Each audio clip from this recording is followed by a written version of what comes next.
Bonjour tout le monde, bienvenue à cette séquence de perfectionnement sur comment bien exécuter les étirements des fessiers en position couchée. Donc, je vais vous démontrer 3 différentes options que vous pouvez faire durant les cours d'excentrique qui vont vous aider à étirer les fessiers. Donc, je vais vous montrer la première option qui est la plus facile. Donc, en position couchée, on va croiser ici la jambe par-dessus l'autre. On veut s'assurer que c'est la cheville qui est bien appuyée sur la cuisse. On ne voudrait pas que le pied soit appuyé parce que ça risque de tordre la cheville. Donc, on veut vraiment s'assurer que c'est la cheville qui est sur la cuisse.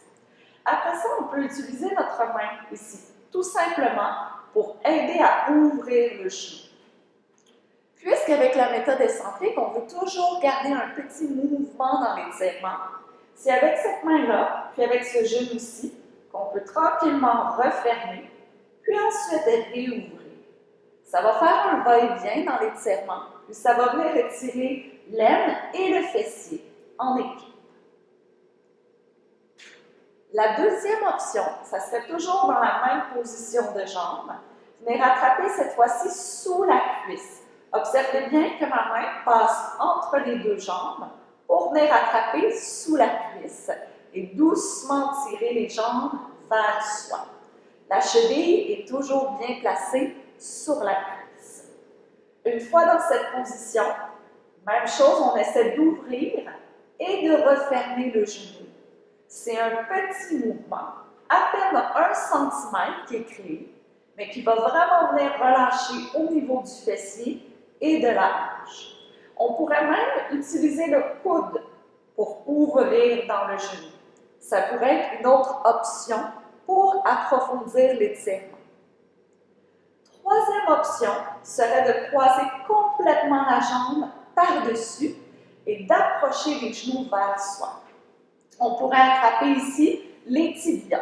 On fait attention pour ne pas attraper les pieds. Encore une fois, ça risquerait de tordre les chevilles et d'affaiblir les ligaments des chevilles. Donc, on veut plutôt opter pour attraper ce qui est solide, la jambe. On veut séparer les deux jambes l'une de l'autre et les tirer vers soi. Les jambes peuvent être un petit peu plus basses, il n'y a pas de problème.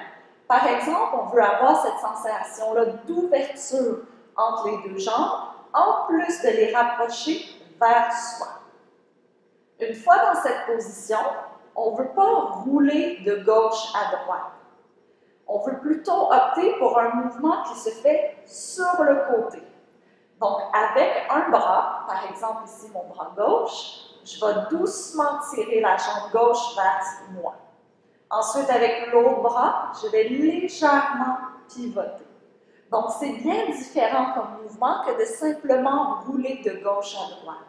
Ça vient chercher encore plus en profondeur dans le mouvement du bassin et le mouvement des fessiers. Une fois dans la position, c'est toujours bien agréable d'utiliser la respiration, l'expiration pour détendre les muscles et approfondir davantage. Dans cette position, si les fessiers lèvent du sol, c'est correct, il n'y a aucun problème. Par contre, si vous êtes dans cette position et que vous ne sentez pas l'étirement, là, ça va être important de redescendre les fesses pour sentir davantage l'étirement dans le fessier. Voilà. Donc, voici donc les 3 options que vous pouvez utiliser pour étirer les fessiers dans votre classe d'excentrique.